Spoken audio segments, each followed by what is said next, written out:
Hello friends, welcome back to the my new video guys and my YouTube channel guys. Today friend we are going to talk about guys how can we enable dark theme in our Realme phone device. Friends, we want to enable guys your phone dark theme settings. So how can we enable dark theme? Today I will show you in this video.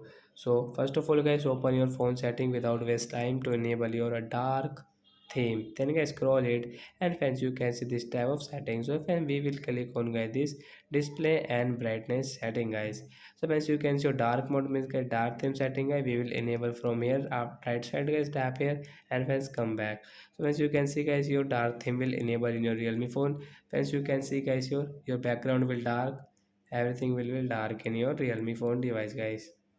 So that's it guys, thanks for watching the video guys. I hope friends you have understood how to enable dark theme in Realme phone device. So that's it guys, and guys tell me on comment guys, do you like dark theme and when do you like your light theme? Okay, bye guys, thanks for watching.